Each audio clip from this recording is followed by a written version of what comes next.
Um, so this is kind of an interesting moment in my career. I think we all go through different phases of our career, and I'm in that moment where you're kind of questioning everything, and I kind of feel like really good about it. I feel like I'm kind of on fire right now. Like I kind of see like this new like way that I'm coming to, and I can't quite see it all yet, but I'm going to kind of talk through some of that, and I'm going to tell you about why I'm on fire and like why I'm going through some changes.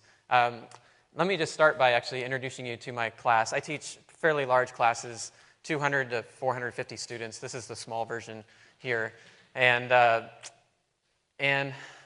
well, a couple of things about that. At Kansas State, we have like a 99% acceptance rate of students, and that's why I'm there. I actually love encountering students who haven't been lit up yet. I feel like it's kind of my calling to light them up and get them excited about learning. So that's what I get most excited about. Many of them first generation, and like I said, I mean, you know, you can go and you can teach like at a liberal arts college, and kind of they all get it already, right? But there's like real work to be done, and really exciting things happen in these students' lives as they unfold before you. So let me just tell you a little bit about the class. It's anthropology, which is the study of all humans in all times and all places. If you open up the textbook, there's the bold words would be things like ethnocentrism, cultural relativism, globalization, structural power, which is the idea that power can be embedded in structures, avunculocal resonance patterns, like all these different things about different people all over the world and how to understand them, right? So that's what anthropology is all about. And what I just told you is basically the answer to this question, which is what? And this is basically the way we all start teaching. We all think like the most important question is, what are you going to cover? And so we very, very carefully craft our syllabus to decide what we're going to cover. Or we go find the perfect textbook, and that's going to be what we're going to cover. And that kind of reigns over all of us. And one of the things I want to talk about today is actually how that is the wrong place to start. It's based on a faulty vision of what learning is all about, in which learning seems to be just about acquiring knowledge and memorizing it, rather than actually living into questions, for example, or it's just simply about job training and skill training, and not about inspiring wonder and curiosity. And ultimately, what I like to think of these days is I came across this quote from John Keats. John Keats was dying in the early 1800s. He had tuberculosis. He was only 25 years old, and he wrote a letter in which he was contemplating, like, what is this life about if I'm going to die at 26? And he decided that life was all about soul-making, that all these trials that we go through and all these things that we learn are ultimately about making us a better soul. And that really stuck with me. I thought, that's what I'm trying to do. Like, I'm not just trying to teach a bunch of information to my students. I'm doing soul-making. And that helped me really get a vision for what I'm up to. And covering just a bunch of information isn't what we need to do. So typically, we ask the question, what? And then we might ask the question, how? Like, you might try to get creative about how you're going to deliver the information. But you're still sort of trapped in that logic of the information is what matters. And then very rarely, but importantly, sometimes you ask why. And it'll be my contention that what we really need to do is start with why. What I mean by that is, why do we need to take an anthropology class at all? Like, what is the actual outcome that we're looking for here? Is it that we want them to know what avunculocal resonance patterns are? Or might there be something more important that avunculocal resonance patterns just helps them get at in some way? And I came to this, I've become very, very serious about studying the impact of my classes and studying my students and alumni. I've been interviewing alumni, surveying them. I sent out a survey. I have over 6,000 students now that I've taught over 10 years since I have these really big classes. I sent out a survey that went out to not all of them, but a very good sized sample. And one of the questions is, one of the first question on there is, how are you training or planning or currently doing a job like mine? Like, are you a professor of anthropology or training to be one? 0. Now, this is interesting because there's a lot of pressure on faculty, typically, and this sort of like ethos that you're supposed to teach as if you're raising them to be professors, just like you, right? And that's kind of the wrong way to go about this, obviously, based on that survey.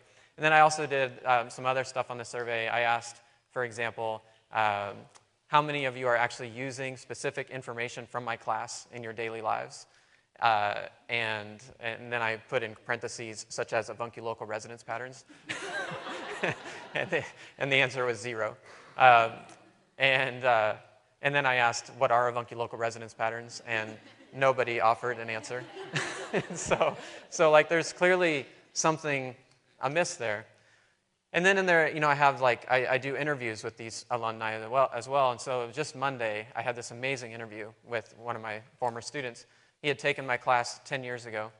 And I'm just kind of like probing in, like, what have you really taken from the class? What have you learned from the class? He's very successful. He's had a great life in some ways, and not so, and hard life in other ways.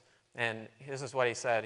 He said to me, we can fish all we want for like what I learned about anthropology, and yes, like I have a more global perspective, and I'm less ethnocentric, and all those things. But he said it really wasn't about the anthropology. And then he said, look, 5 years ago, he was in love with this woman, and they had a child, and then she left him and took the child with her. And he said, all I could do was run. I took off my shoes and I started running barefoot. I just wanted to feel the earth, and I just had to run. I've never felt like that in my life. And here I was running, and one day, as I was running, I could I kind of lifted up outside of myself, and I could see myself running down on the ground, and I had all this compassion well up for my own struggles. And I thought, my goodness, Kevin, you're a hero. And then I came back inside my body again, and I looked around, and I thought, everybody's been through hell on this earth. Like, everybody's been through some crap, and they're all heroes. And he had this immense, empathy grow for all these people around him. And then he said, that's what your class does for me. I thought, okay, that's soulmaking, and there's no assessment for that. there's no multiple choice exam to test that. And I thought, but that's what I want. That's what I hope that it would do for somebody. And so I started getting interested now, not just in the what, how, and why, but if we're going to talk about soulmaking, you also have to talk about who. And so I've started really paying attention to my students in ways that, in a depth that I hadn't paid attention to them before, and seeing them as souls in development, and thinking about where are they at right now and what's happening in their lives. And so every day after class, since I had this epiphany a few months ago, I leave class at 10:45. The class gets over, and I say, okay, anybody wants to go to lunch with me? Let's go. And people come to lunch with me, and so I just sit there with students, sometimes one-on-one, sometimes with a few. And if you come to lunch with me, the rule is, it's no holds barred, deep conversation, no small talk. So first question is I typically ask them, if your life were a book, what would be the chapter headings? And they give me the chapter headings. And then you just go into each chapter. And the last question is typically something like, if you're the hero of this book, why do people like you? Stuff like that. And these conversations typically often end with tears and a hug. These are deep conversations. And in this process, I've discovered that students are very interested in 4 questions. There's probably more, but so far I found 4. And one of them is, who am I? One is, what is the meaning of life? Another one is, what am I going to do with my life? And another one is, am I going to make it? And these are the 4 questions that seem to resonate. I'll just give you some examples of what these look like, because these are not just flittering questions. These are questions that burn in their soul. And I'll give you an example. So I'll start with the who am I. One student just a few weeks ago was telling me that she was raised Christian, has been very Christian her whole life, and now she's lost her faith. And her whole life she's been leader of church groups. She's leader of these student groups that meet and read Bible verses together and discuss them. And she's so afraid of telling her parents that she's no longer Christian that she keeps on going to these Bible groups and keeps on leading them. And at this point in her life, she's faked it for so long. Her words were, I faked it for so long, I don't know who I am anymore. And I'm afraid when I stop faking it, I won't know myself. She's asking that big question, who am I? Many other students are asking similar questions. They feel like they're faking it. They feel like a lot of students actually bring up Facebook and say, like, I have to like manage this perfect profile online, and I'm starting to get sort of burned out on faking it, and I don't know who I am anymore. So another student said, she's an accounting major. She's sitting there in my class, very good student. We go to lunch, and she starts telling me that 2 years ago she almost died. And I was like, what do you mean? And she said, well, my mom never loved me. My parents divorced. And my mom actually left when I was 17. And I was in the house all alone. And I didn't even know she had left, she said, because she was such an alcoholic that she like didn't come home a lot. And then all of a sudden she just stopped coming home, and the bills weren't paid. And next thing I know, I'm kicked out of the house. And I'm homeless. And I go to school, and I'm just kind of mad at the world. And I lash out at my English teacher. My English teacher takes me out in the hall, and she's crying. The English teacher is yelling at her, and the girl finally breaks down and says, I don't want to live anymore. That English teacher took her home with her that night. She's lived with her ever since. She graduated as valedictorian, and now she's an accounting major because she just wants a way out. She doesn't actually like accounting. She's just like in accounting because she thinks this is my way out. And she's wondering, like, she's really asking, what am I going to do with my life? That's what that question looks like when it burns in your soul. And then one other one I'll tell you about is the student who's like the best student in the class. She's just lit up. She's full of curiosity and wonder and all that stuff. She's done like 2 internships in Peru. She's applying for a Truman Scholarship. She's getting ready for a Rhodes. I mean, this is a top student. And she hands me a note at the end of class just 2 weeks ago. And it says, I need you to know something. She says, I know you think that I'm great, that I'm very organized and an overachiever. And she says, you need to know that I'm these things because my family is broken.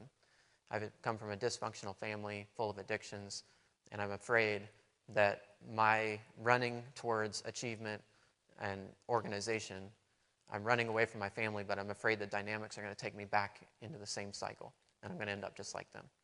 So she's wondering, am I going to make it? And it's not as simple as like, am I going to make money in my life? Am I going to be able to pay the mortgage? It's like, these are bigger questions than that. And that's what I mean by soul-making. Like these are big, hard questions burning in their souls. And in some way, they connect back to what we're trying to do in a 4-year program. So here's a quick question. It's a quiz for you to catch you up on where we're at right now. Avuncular local resonance patterns, if you're paying attention. A, are they represented in bold type in textbooks to designate significant learning? Or B, safe ground upon which professors can demonstrate their conceptual mastery? C, allow professors to avoid more difficult questions and more significant learning? D, occur in 4% of the world's societies? Or E, all of the above? Then here we are. So, this world is actually obviously very changed, even from what it was, 15 years ago. This room, I know this room is brand new, but this whole campus is different than it was 15 years ago because there's literally stuff in the air. And this stuff, which looks like this, are the digital artifacts of about 3 billion people connecting and collaborating in ways they've never connected and collaborated before. And that also changes the whole dynamic in which we're teaching and learning. And let me just give you a sense of this. About 25 years ago, there was this guy, Seymour Papert. He's a mathematician at MIT. And he could see that the web was coming. Like he understood this. He was like a bit of a prophet himself. He was a fantastic thinker. And he was studying how kids learn. And so he was at a preschool with these 4-year-olds. And they found out that he was from Africa. And so they started asking him, like, oh, how do giraffes sleep? We've always wondered how giraffes sleep. They have these long necks. What do they do with that thing? and so they start, like, throwing out theories, like, well, do they rest it on the tree limbs? Like, do they fall over? Or can they get back up? All this stuff. And nobody knew, and he didn't know. And so then he went home that night, and he said, well, I had an advantage that none of them had. I had this wall of books. So he starts going through this wall of books, encyclopedias and whatnot, and he still couldn't find out how giraffes sleep. And then he sat there thinking, and he says, it won't be that long before these students will have access to something he called the knowledge machine. And what he meant by the knowledge machine would be like these simple devices that even 4-year-olds could slash their fingers around and use some gestures to call up any video or picture of, giraffes sleeping. And of course, he was right. And nobody, not too many people saw that coming back then, but he saw it coming. And of course, it's true, right? If you look up giraffe sleeping on YouTube, this is just on my own phone here, you get 56,000 hits. And you get, videos like this. Or if you don't like the videos, if you're more of a science type of person, you can go to Google Scholar and you can get these articles. Here you can see the paradoxical sleep pattern was recognized by the peculiar positioning of the head on the croup. And if you don't know what a croup is, you can go to Google Images and you can look it up. And if it's not immediately apparent, this is the croup. and so, like, this is indeed the knowledge machine, right? But as he pointed out, and this is very thoughtful of him to point this out, was that this knowledge machine will only work if you have questions. It only works if you have wonder and curiosity, and a lot of that is tied into this whole soul-making thing that I'm talking about. And if you don't have wonder and curiosity, this becomes the world's largest distraction device. So this is, it just like emphasizes how important it is, what we're trying to do. So now, if you look at student development theory and people who have studied student development, most first-year students come in with a certain vision of the world. And that vision is one based on the idea that there are answers. Everything's black and white, and my job is to get those answers and then learn those answers. And they get kind of like annoyed because their professors are constantly posing questions. And they think like, that's annoying, just tell me the answers. Stop posing questions. And then they start to discover, after maybe their second year or third year, they start to realize there are real controversies. That these professors are not just posing questions, these are real questions that maybe people don't actually know the answers to. But they still believe in answers, and they think that if only we knew enough or had the right theory, we would get to the answer. And then they discover, by their third or fourth year, that there are actual real ambiguities in the world. And these ambiguities are often in our own disciplines, like whatever you're studying, but they also apply to those really big questions that they're pondering. Things like, who am I? What am I going to do? Am I going to make it? Those are all unanswerable, ambiguous questions. You will live in the sea of ambiguity for the rest of your life because I'm sure most of the adults are wondering the same questions to this very day. But if we do our jobs right and we make good souls who are full of wonder and curiosity, they get to this point where they sort of transcend that ambiguity by appreciating it, by sort of embracing it, by seeing it as a growth, the space through which we grow. And that's what wonder looks like. And so this is the big goal then. How do we get students from here out to sort of a broader view full of wonder? So one thing I should point out here is that these little lines here, while they seem insignificant, are what I call learning worth crying about. Usually when you make a transition from one of these, it really messes with you. and often is through a crisis of some kind where you really start to rise out and broaden your views. So how do we do that in a classroom like this? Just to tell you a quick story about when I first started teaching, I immediately realized if I was going to move my students toward the sort of pattern of wonder and curiosity that I was excited about, that I was lit up by, it would have to start with questions. I remember asking new questions in this anthropology class when I took it, and those questions had driven my whole life ever since then, and made me a happier, more joyful person, engaging with the world and doing all these wonderful things. And I thought, I really need to get them excited about questions. Like, what kind of questions are burning in their souls? So about midway through the semester, I just stopped to listen to the questions they were asking in the class. And the questions they were asking were things like, how many points is this worth? How long does this paper need to be? What do we need to know for this test? And these are terrible, right? And these are not the questions that we want burning in their souls. They're not going to inspire them on to wonder for the rest of their life and so on. So I started really thinking about what I was up to. And the story I want to tell next is I want to show you, I want to give you a really good sense of what wonder looks like. And then I want to show you why it's so hard to achieve wonder in our society. There are multiple forces working against us. And then I'm going to end with a series of examples of how you can inspire wonder in your classroom and where it comes from. So wonder, to me, like when I was sitting there, what I realized was, as these questions were coming to me, was immediately that the answers to the questions I was asking were not easy. If I ever found an answer, it was usually just the position from which a new question was formed. And so it was almost like these questions were actually guiding me on a quest. Like I actually started to think like, I wonder if, the word quest is in the word question for a reason, because these questions were definitely like taking me on a quest. The second thing I noticed was that I was starting to make new connections, not only with information, but also with other people. I was so excited about learning that I was just going everywhere, and just making connections, learning from others. Very, very exciting.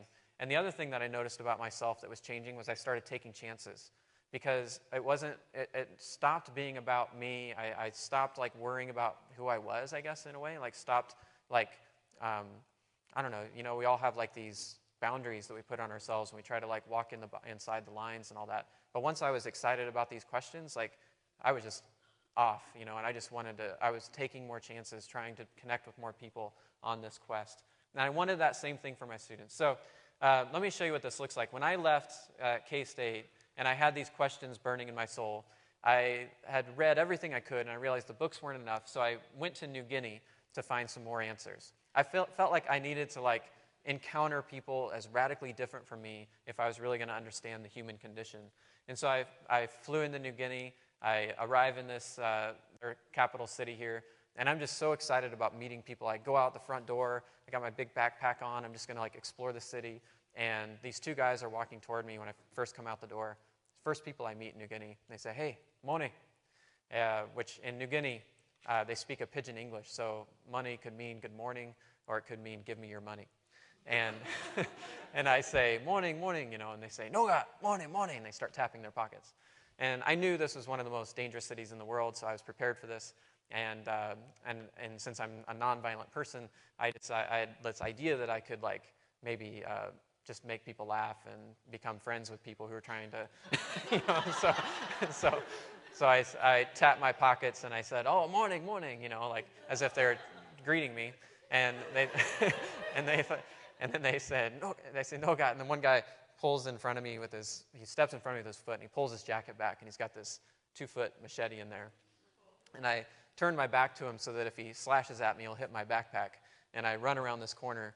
And fortunately, around the corner were all the wonderful people I was hoping I would meet. And they chased these two guys off, and I walked straight to the airport.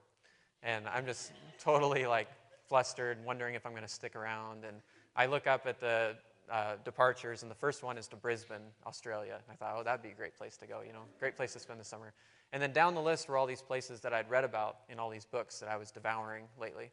And they were just these little villages throughout New Guinea. And I realized that the answers to my questions were not going to be in Brisbane. They're going to be somewhere down that list. And that's what I mean by questions leading you on a quest.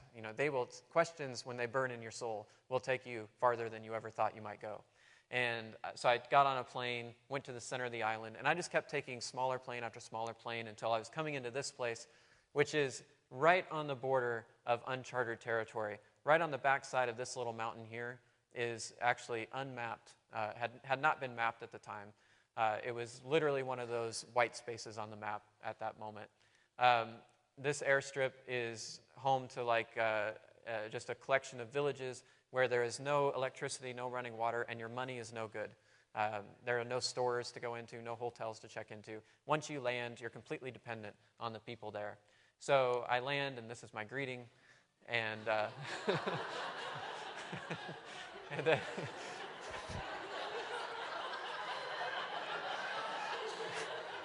and then the plane, these planes come in like once every 6 weeks or so, and so the plane leaves, and then I'm back here again, and and I just decide like I'm just going to keep going. I just want to see how different people can be, so I just start walking, and I walk, and I walk. I walk for about 2 days, past villages like this, and I run into this guy. Apparently, you're not supposed to be this close to these things. Like I read at a zoo how they like disembowel humans sometimes. So I lucked out, I guess. So then I walk into this village, and this is where I would spend, if I was not in a library carol, at the University of Virginia, I was here for the next, about the next 4 or 5 years, and then I went back again a few years later. So over the course of 8 years, I spent about 2 years here. This is where I lived at first. This is my first little house. And I'll just show you around real quick. They grow taro, sweet potato, bananas. They raise pigs. They eat spiders. They eat snakes. Snakes are kind of a good deal. It's like a 2-for-1 thing, because typically a snake, you catch it right after it's eaten, and it just kind of lays around. And you can cut it open, and you get the appetizer. And after the first snake we ate, I'm in this hut here, and this is my sleeping bag. These are actually my legs here. And I was looking around, and I'm thinking, there's holes everywhere in this hut. The snake was found about 100 feet away. We just ate it. It probably has family, and so I'm really worried, and I'm wrapping myself up in my sleeping bag every night anyway, just to protect myself from bugs and stuff. But it's the tropics, so it's hot. And in the middle of the night, the sleeping bag would come off of me, and I'd have to wipe the bugs off. And this night, the sleeping bag comes off of me just after we ate the snake.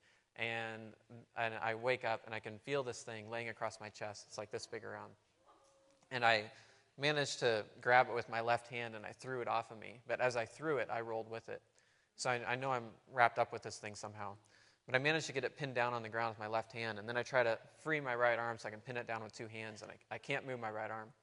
It's about this time I realize I've actually pinned down my own right arm, like this.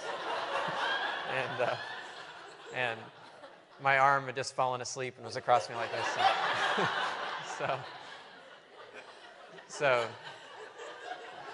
So there was no snake. And this all sounds really funny, but this is like the beginning of an extraordinary darkness in my life. I mean, I can't even describe to you. Some of you may have experienced culture shock in your life, so maybe you have some sense of what this feels like. But you just feel like you totally lost yourself, right? You don't make sense to anybody. They're wondering why you're there and what you're doing, and those questions start to become the questions you're asking as well, And so I was totally lost, and I was so depressed at one point. Actually, I was walking along a ridge, looking at this beautiful landscape, and the beautiful landscape was actually making me feel worse because, how can it be so beautiful and I'm still feeling so sad?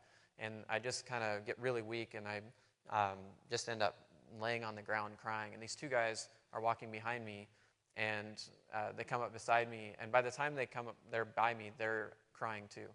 And I was just amazed that, here these 2 guys are crying with me on the side of this mountain. So here we are crying, and they say, "What are you crying about?" And the only thing I could think was that I missed my wife. So I said, I miss my wife, and they started laughing and laughing. I said, "Oh, we would never miss our wives."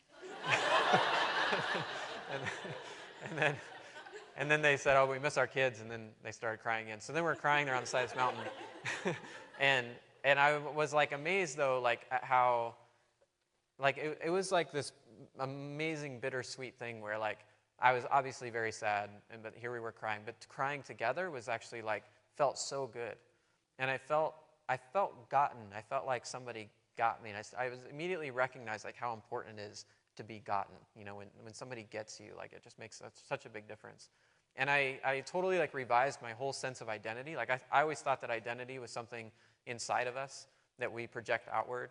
It's something you craft for your whole life and then you put it out there. But really, it's also just as much reflected back to you by other people. And just having them accept me in this way and connect with me in this way was really powerful. And I remember having kind of the cry almost became I almost felt like I was crying out of this, I don't know, it was almost like an elation or revelation as much as it was sadness. And so then I was thinking about this empathy that they showed on that mountain, and then I come back to the U.S. and just during this time, social media is just starting to take off and all that stuff. Cell phones are taking off, texting and so on. And I came back and there were some reports. Here's my friends here that were crying with me. But I come back and there are these reports that are starting to talk about empathy on the decline among college students. And I started thinking about what that meant compared to, say, my friends in New Guinea, which were showing so much empathy. And the obvious thing you might think is like, well, this is an unmediated world. Like, this is, pretty powerful stuff. They're not turning to a television in the corner of the room. They're not pulling out screens and looking at their screens. They're actually engaged with each other very deeply at every moment. And they really share their lives.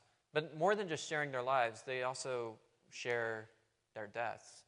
I mean, we have so many ways of blocking out the things we don't want to see. We have so many filters, so many different ways of doing that.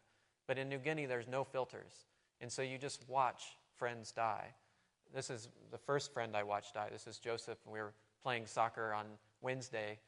He's my age and, athletic. And then, Thursday he's sick. Friday he's sicker. But I'm still in the mindset of like people get sick, because I had not really been in New Guinea long enough to realize that, this is dangerous. We stay up with him that night, and by midnight on Friday night, he crosses that line from which he can't cross back. And I just remember how vulnerable we all felt. I mean, we were all talking about how scared we were. And, are we sick? What is this thing? And of course, we're extremely sad too. But what struck me also was just how bonded we all felt to each other. And I started to feel over the time I was in New Guinea that it was these moments of shared vulnerability that actually were the sort of wellspring of empathy, that empathy was actually coming from that. And in our society, by filtering out all of that stuff and denying our vulnerability, we might also be denying empathy.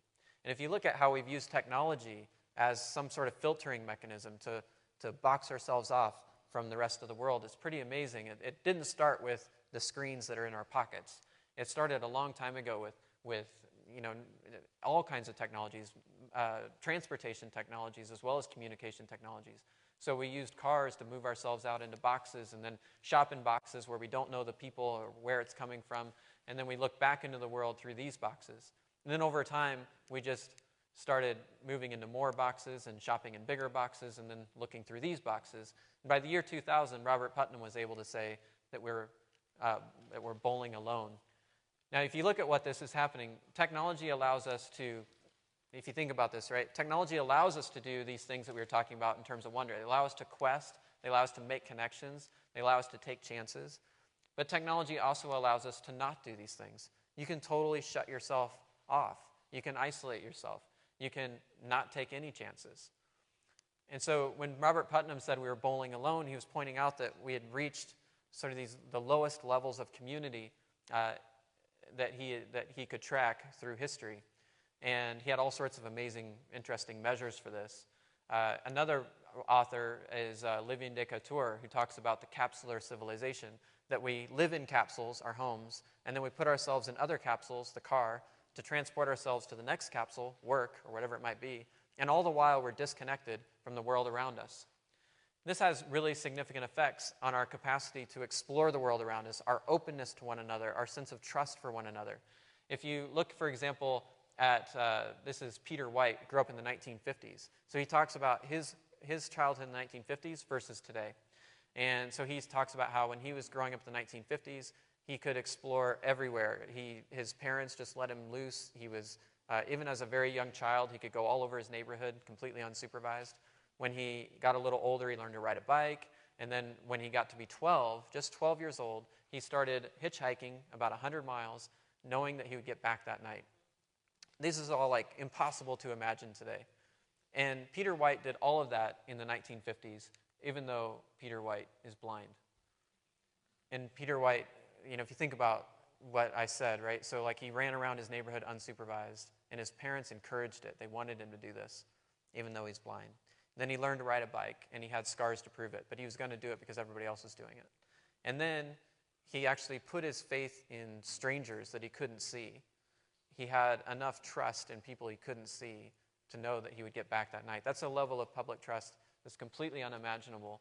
And in fact, studies now show that kids are only exploring about 1/9 of the area that their parents explored, and that has maintained itself over several generations. So, which means that our kids are exploring like 1/9 of 1/9 of 1/9 of what their great-grandparents explored. And just for a comparison, I want to show you a friend of mine in New Guinea. This is a real knife. I don't know if you see the difference here. But this is serious stuff, and it has serious implications when you think of like how we're actually living our lives. What is the soul making that is happening? If soul making is living through the trials of your life and learning through these trials, what kind of soul making is happening when we're closing ourselves off from the world? You think about it, education allows us to quest, make connections, and take chances, but it allows us to not do those things as well. In fact, sometimes it does exactly the opposite. When you look at, this is a valedictorian speech from Erica Goldson. So Erica says here, this is from her speech. She says, "I wonder, why did I even want this position? Sure, I earned it, but what will come of it? When I leave educational institutionalism, will I be successful or forever lost?" She says here, I can barely read my writing here. I have no interest because I saw every subject of study as work, and I excelled at every subject just for the purpose of excelling and not learning. And quite frankly, now I'm scared. And this is like your winner, right? Like this is the valedictorian, and she's coming with no sense of curiosity, no sense of wonder, just like doing the books, getting the forms filled out as better than anybody else. So then they come to school, and this is the video you mentioned in the introduction. I won't show the whole thing here, just to give you a sense of what this is about. You know, think about like what our rooms actually say to students. Like what is the message of the room? Or if students learn what they do, what are they learning when they're sitting in a room like this?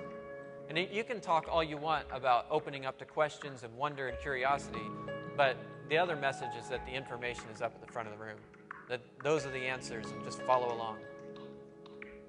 So what we did in this video is we just invited, I invited all my students onto a Google Doc so we could collaborate on what it's like being a student today. So what you'll see here is just, these are all students just typing in their thoughts about what it's like being a student today. And then you see like there's some blank spaces there. Those are places where we had to do a survey to get more information. And you know, this is a large state university, and you can see some of the problems that are pretty evident here.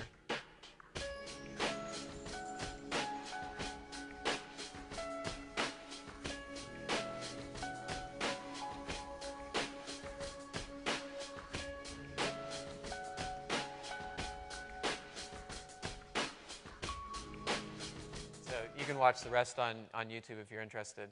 But there are a couple things I want to draw out because, you know, there's another way of looking at this particular moment in time.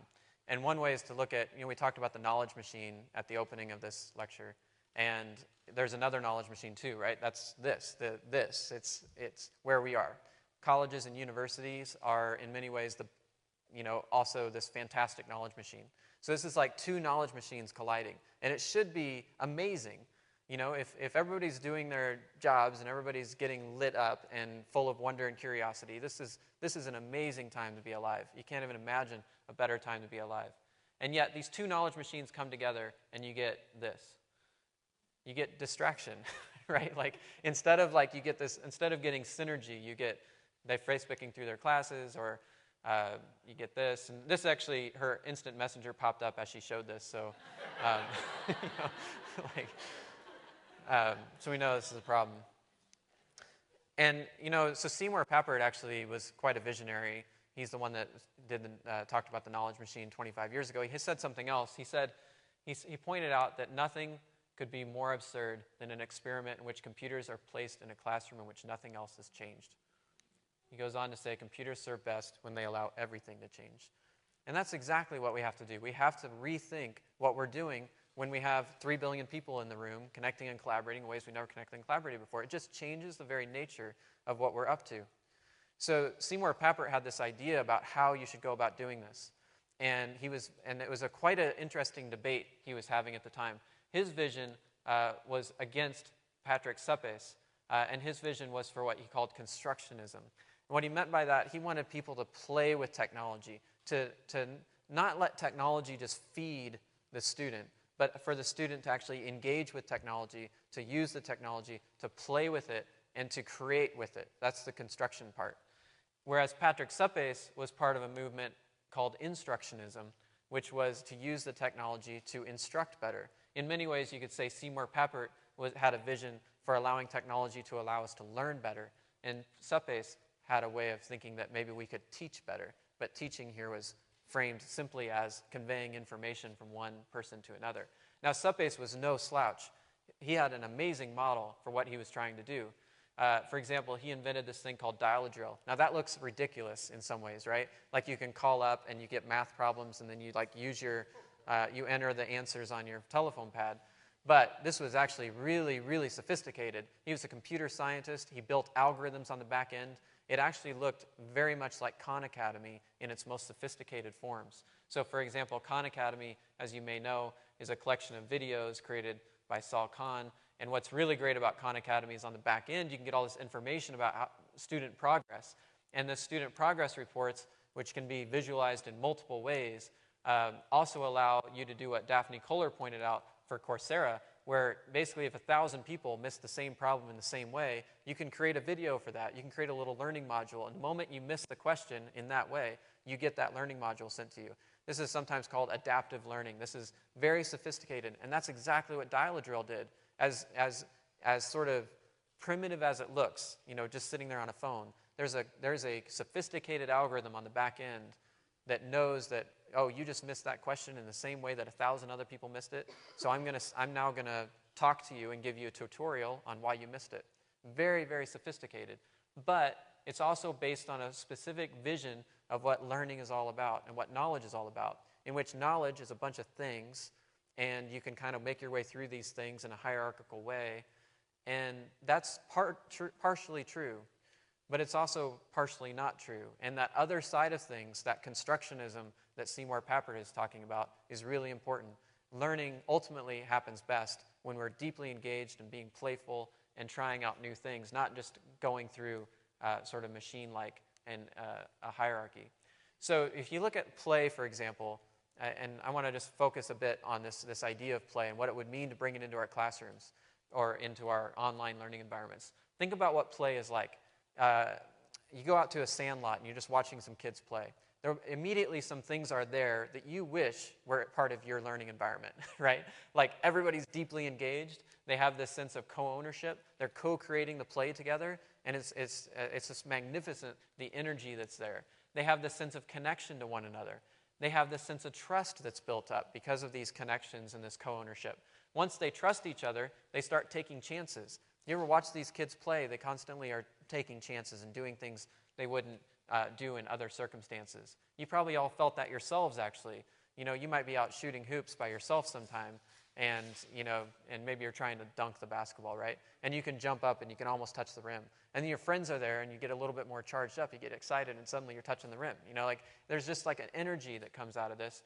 And not to mention the way that we start really challenging ourselves. So once you're taking chances, you actually start to increase the novelty. You start to do things that have never been done before.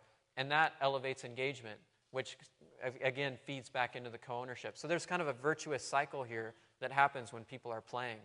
And it's very conducive to engaging people in learning as well. So if you think about like lessons you can learn from play in terms of bringing it into your classroom. For example, we know that play elevates and rewards beginners. When beginners feel like they're playing, they do wonderful. They perform well. Once they feel like they're being watched and being tested, they shut down and they clam up, and it's very hard for them to perform. We know that play actually challenges all levels. Play sort of creates an open space where no matter where you're at in your own thoughts and ideas and development, there's some way to challenge yourself. It also builds and broadens perspectives. There's some really interesting studies out there that show that just even, you know, a moment of play, or sometimes you even just have people imagine playing and suddenly they're more creative. You know, like it really does like open your mind to new ideas and so on. It also encourages empathy. I have a almost 7-year-old, so he's right at that moment where he can do that thing where he can take other people's perspective. And he plays with my 3-year-old. And what you'll notice is when he's playing with a 3-year-old is he really wants the play to continue. He likes playing with the 3-year-old.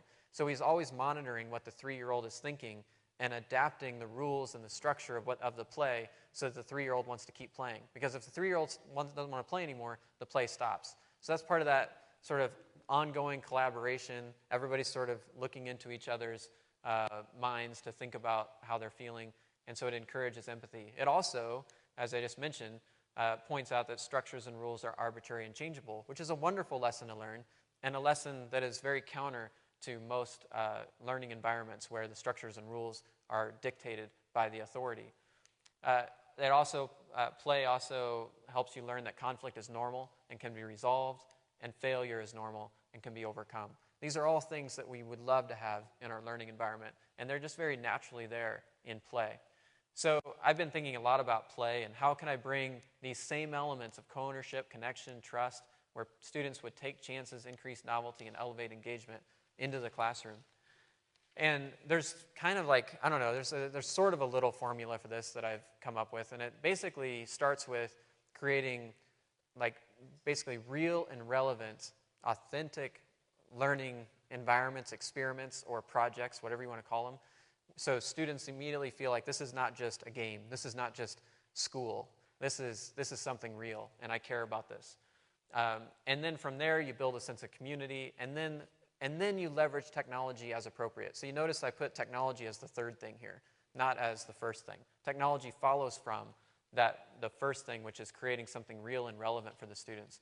So, for example, one of the things I do in my anthropology class is I know the students are interested in these big questions like, who am I? What am I going to do? Am I going to make it? And all I have to do is take like the sister questions of those, and it's very anthropological all of a sudden. Like, who are we? What are we going to do? Are we going to make it? And if you're looking for the meaning of life, it doesn't hurt to start thinking about the broader picture of things and thinking about how you fit in. Because that actually, so these are like core to the whole journey of soul making then. And so in my class, instead of starting with content, starts with a really big question, which is simply like, why is the world the way it is? And let me give you some data. Let's start with this. Like, why is it that 1.3 billion are living on less than $1 a day, or 3 billion on less than $2 a day? Why are 800 million undernourished, or 27,000 children dying of poverty today? And then why? And we just journey through the semester together, try to answer this question. We create like collaborative learning, all that stuff, build trust with one another. The real fun, though, is that all the while we have this Google Doc running in the background. And what we're going to try to do by the end of the semester is simulate world history to explain why the world is the way it is. So as we go through different sections of the class, we also are building up our simulation. We're thinking about, okay, how could we simulate world history? So we have to have a simulation for subsistence. How are people actually going to make a living? We need a simulation for diplomacy, war, global economy. How could we make all this work in a simulation? And then towards the end of the semester, we go outside and we just run the simulation. This is all based on rules the students created. It's not acted out. It's not scripted. These are, for example, this year we had marshmallows, straws, and rubber bands. And you only got one of those things, so you had to trade with other people. And so now you have these global trade networks, and you have to get a marshmallow on a straw, and then you can shoot it with the rubber band to score points, right? So this is subsistence. But then some people have guns, namely here, PVC pipe, which they can blow marshmallows at you with. And if you get hit with a marshmallow, you have to freeze. And when you get hit, so you freeze, and then the colonizer can take over your land and take your resources. And they want your resources because they want to create these necklaces using the marshmallows, the straws, and rubber bands. Gotcha. So, and then eventually half the world is working for sort of like basically $2 a day, and they're making these necklaces. Where we're keeping the bracelet for ourselves. And then we have environmental problems. You're running out of straws. You can't find straws. Yeah. No one else has straws. Really? There's one more group. Dang. What do we got for straws up on the hill? They're out too. What's that? You guys want to go with them? You're desperate? You need a job? What happened here? So who wants to come with me to take you to the okay. They were paid something? They paid us marshmallows to have part of our company. Oh, okay. Slave trade essentially going across right here. But these people have actually been bought, and they're coming over to work.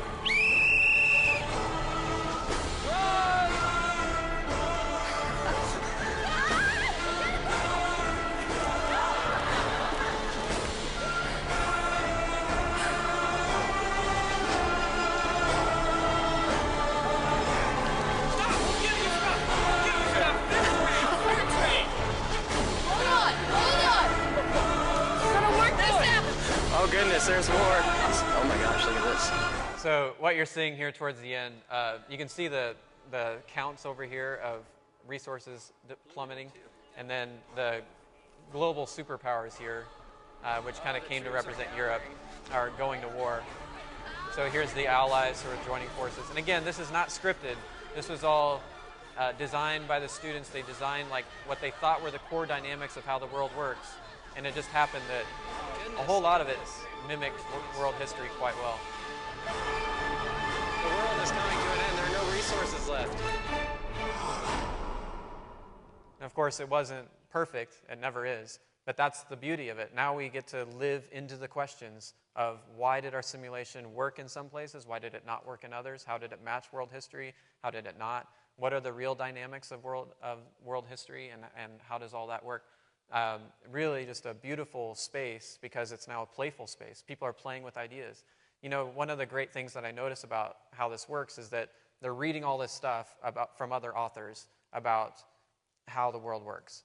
And then you could do the simulation, and it fails in some ways, and it works in other ways. And the beautiful part is, now they're like, okay, all these authors said this, but clearly nobody actually knows exactly how the world works.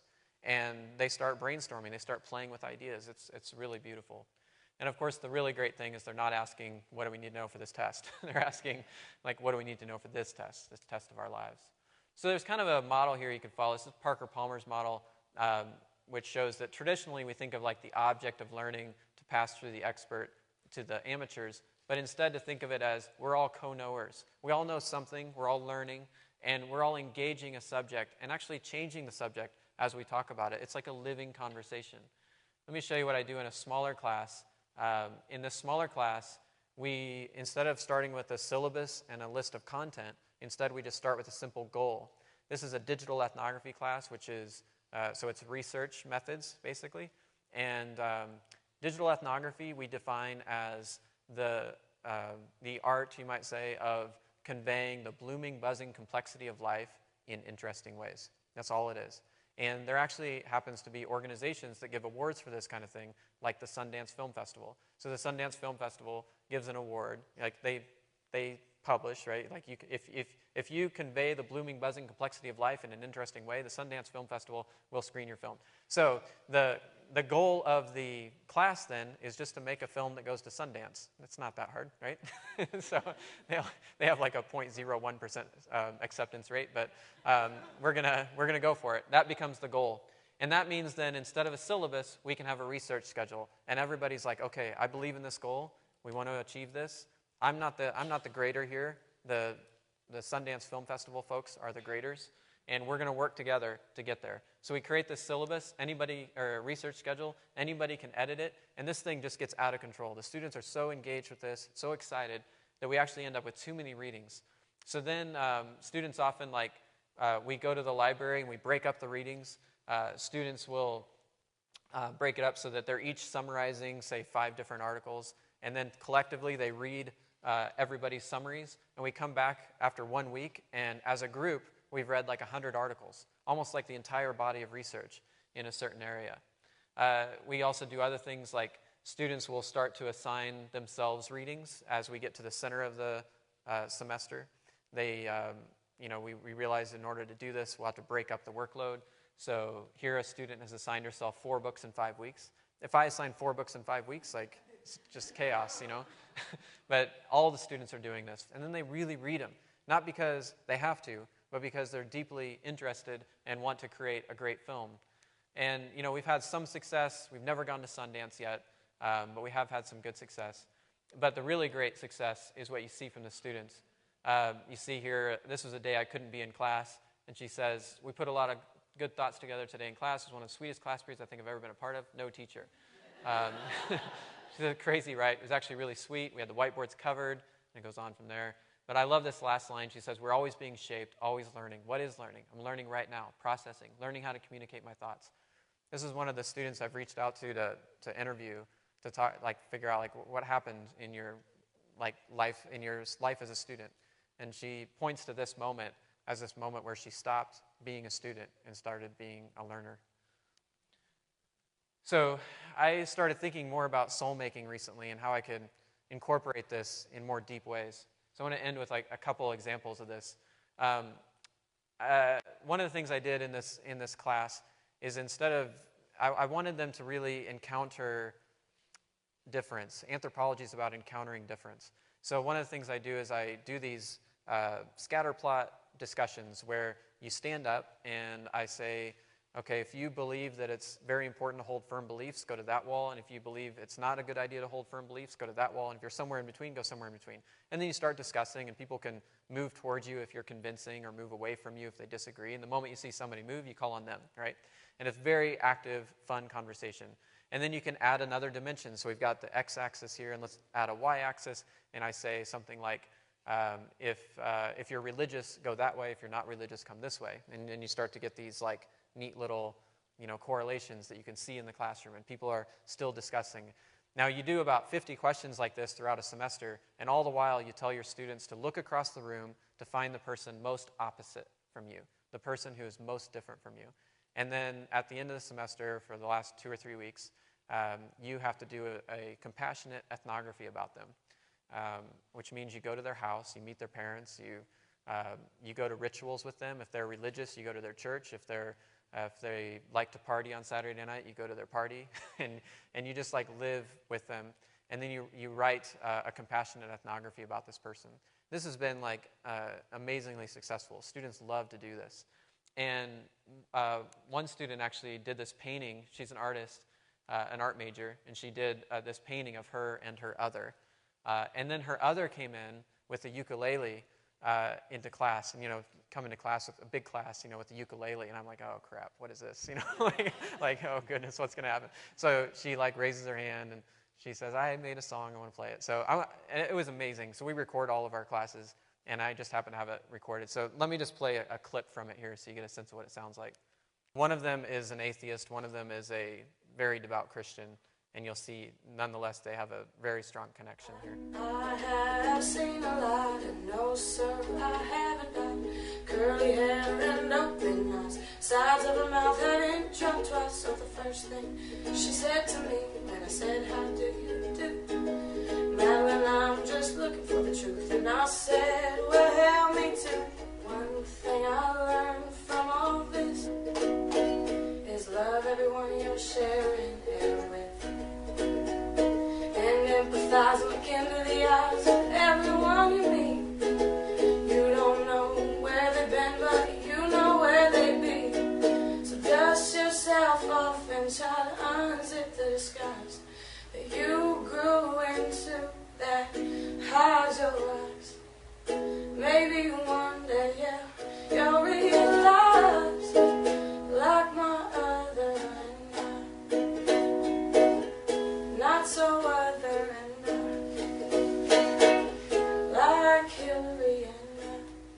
It's really beautiful. This line, I repeat this line to myself a lot. I think it's so insightful. This dust yourself off and try to unzip this guise that you grew into that hides your lies. So all of this soul-making stuff had me thinking about encounter and having people encounter other people and other ideas and so on.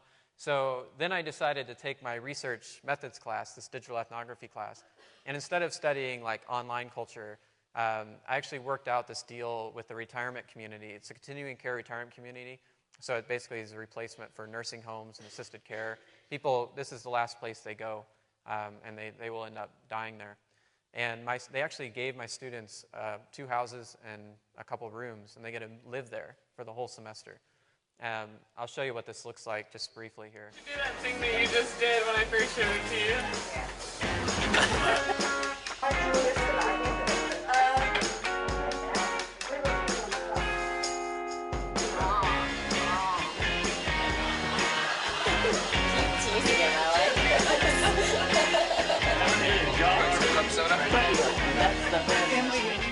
Anyway, you get the idea. I want to share with you, though, like what this looks like and just how it feels for the students. I'm going to let Kinsey, who's a student in the class right now, I have a student that's actually interviewing the students. So one of the students is studying the students, and the other 9 students are studying the residents. And so the student who's studying the students has been interviewing the students, and this is what Kinsey has to say about how the class feels. In other classes, I sit next to people and I have no idea who their names are, and I just like we get in awkward groups for something, and it's like, oh, what do you have for this? And it's just, I don't know. This class, it's like, it's a family. Like, we are so tight, and it's good that we live right next to each other, because we're always in each other's rooms. We text about everything. There's always, like someone will find something new, and we'll collaborate with someone else, and you get to read all these notes about people that are, like, experiencing something different than you are. And it's super cool because it's like you can see it all coming together right before your eyes, and you can see everyone like changing because of it. And I want to end then with a vision of how people are changed by this experience. So what you're going to hear here are 3 students who are in the process of soul making in their own ways. One of them has never really figured out who she is. She feels like she's kind of fluttering all over the place. And what you'll hear her say is that she feels like kind of affirmed in that fluttering. She kind of like feels okay about that. Another student has become a nihilist. He kind of doesn't understand the meaning of life. He's like really struggling with the meaning of life. And you'll hear sort of his things that he's realized. And then the last one is a perfectionist. She's always like trying to just be perfect all the time.